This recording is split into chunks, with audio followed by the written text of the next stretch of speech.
E aí, beleza? Aqui quem fala é o Diogo. E como eu disse no vídeo passado, eu estou criando uma série de screencasts para tentar explicar para a galera aí como o Vue funciona. O Vue funciona, eu sempre falo errado essa porcaria. O Vue funciona. E também ajudar aí a você entender, né, todos os recursos que esse framework incrível propõe, tá? Então eu falei no vídeo passado sobre a instalação, o que você precisa para poder instalar, e é muito simples, basta fazer o import, né, da biblioteca e você criar uma instância dessa biblioteca, tá? E aqui eu quero falar já uma coisinha importante para você, porque provavelmente você vai se perguntar por que eu preciso dessa de Vue App, né? Se você for olhar um site feito em Vue, aí você vai perceber que o template ele é construído a partir desta tag. Então aqui você tem o header, você tem o main, né? Embaixo você vai ter o main. Tá? E aqui eu deixo uma dica para você. Eu estou utilizando o editor Sublime Text 3, tá?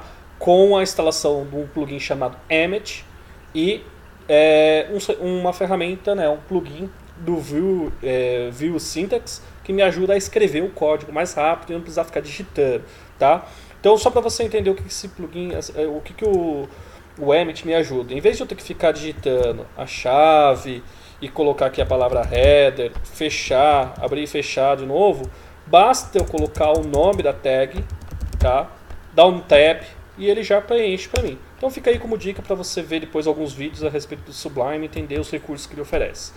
Mas, como eu estava falando para você, a gente está acostumado a criar templates sem ter essa div ID aqui, app, certo? A gente está acostumado a escrever diretamente. A gente já vem aqui, coloca header, né?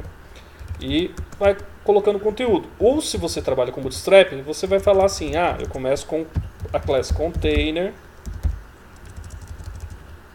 né? E a gente sai escrevendo aqui as nossas rows, as nossas calls, né? E por aí vai, né? E aí a gente vai colocando aqui dentro as nossas colunas e vamos escrevendo.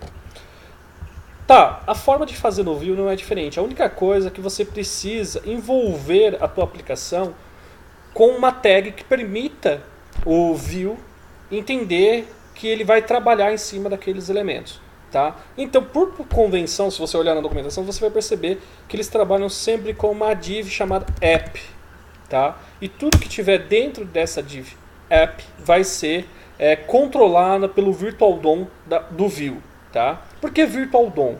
Porque assim, quando o Vue ele começa a trabalhar, só para você entender, não é o HTML que vai estar reagindo conforme você fazia antes no jQuery, certo? Antes, quando você tinha o jQuery, você tinha, por exemplo, uma div com ID aqui, texto, por exemplo, text, tá? Você tinha essa div ID. E aí você vinha aqui no nosso script, né? E colocava aqui jQuery.id text.html e colocava aqui um novo conteúdo.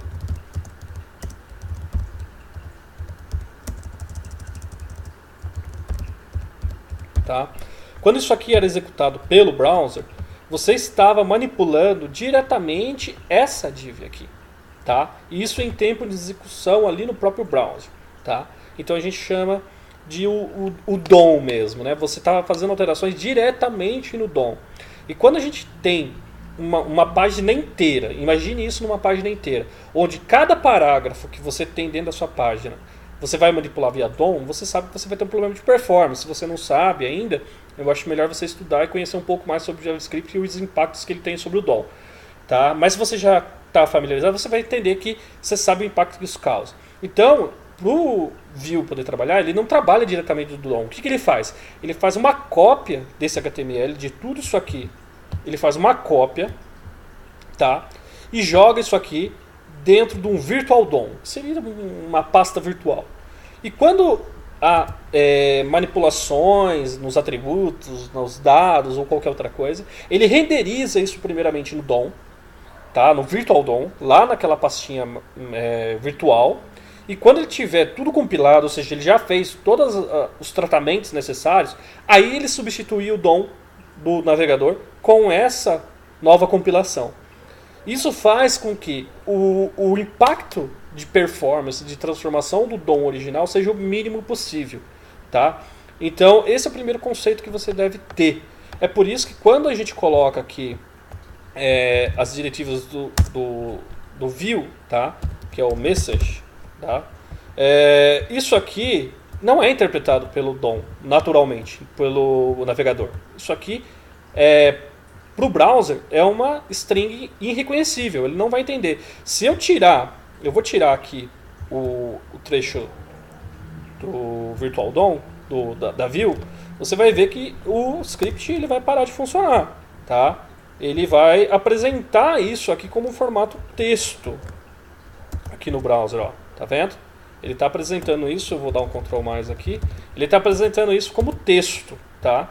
E não como um componente tratável do DOM. Então, o HTML por si só, o browser, ele não consegue trabalhar com as especificações do Virtual DOM, tá? Da view. Então, o que é aquilo que eu falei para você? Quando você instancia o view, é como ele fizesse uma cópia desse documento, tá?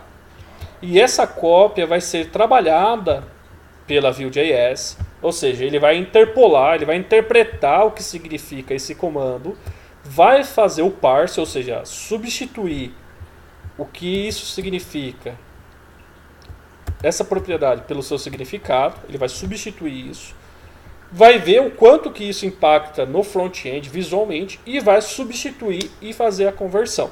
Por isso que quando você tem a Vue.js configurado em teu projeto, ele vai trocar isso aqui pelo resultado do processamento. Então ele processa o arquivo e devolve o resultado, tá? Então vou colocar aqui novamente a nossa view. Eu vou tirar aqui esse jQuery, senão ele vai dar erro, tá? E vou vir aqui no nosso browser e vou dar um F5. Olha lá. Então ele processou. O que ele fez? Ele fez uma cópia de tudo isso aqui, identificou onde tem comandos Vue.js e, com base nos comandos que eu dei, ele substituiu, fez a conversão das informações para o padrão entendível pelo browser através do Virtual DOM. Então ele fez com que a minha mensagem, que aqui eu defini como Hello View, fosse parar aqui dentro, ok? Eu poderia colocar, por exemplo, qualquer coisa, eu posso alterar isso aqui a hora que eu quiser, na hora que eu der F5 no nosso DOM, na nossa página, ele vai atualizar. Perfeito? Então é assim que o Vue funciona. Então, primeiro, eu preciso instanciar o elemento, então eu preciso colocar new, certo? No Vue, que é a propriedade que está dentro dessa lib, é o objeto, né? E uma vez que eu instanciei o objeto, eu preciso definir para Vue qual que é o elemento pai que encapsula toda a nossa aplicação. No caso, é esse elemento aqui, que é a div app, tá? E aí eu tenho as propriedades que vão fazer com que o Vue performe da forma que eu quero, que são os datas, que são os estados iniciais da aplicação, que a gente vai estar falando nos próximos vídeos. Mas basicamente é isso, tá? Eu posso ter múltiplos containers ou múltiplos invólucros da Vue? Sim. Você pode, por exemplo, aqui pegar uma nova instância, tá? Eu vou duplicar esse código, eu vou colocar aqui como app2, vou duplicar essa instância aqui, tá? E vou definir que esse aqui vai ser o app2, aqui também vai ser o app2, tá?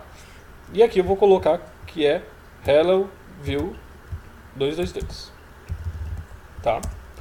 E vou dar vou vir aqui no meu browser. Olha lá, ele já renderizou.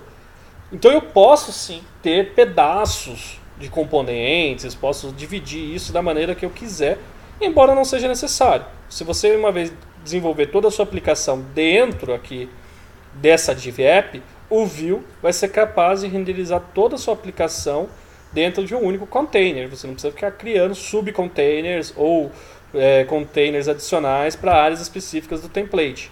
Tá? Você pode fazer isso. A não ser que você queira, por exemplo, dividir em múltiplos arquivos. Por exemplo, aí você pode dividir.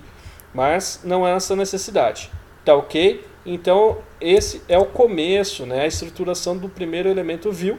E agora a gente vai avançar aí um pouquinho dentro dessa aplicação para você entender que quando você escreve um documento view, não é o browser que vai renderizar o documento, e sim o virtual DOM da view. O view vai gerar um virtual DOM, ele vai fazer todo o processamento de dados dentro desse virtual DOM, e depois que ele tiver um resultado de todo o processamento, ele atualiza o documento, a DOM real, que seria o que a gente vê na tela, com esse novo padrão. Tá legal? É isso aí, galera. A gente se vê no próximo vídeo. Um abraço, até mais. Tchau.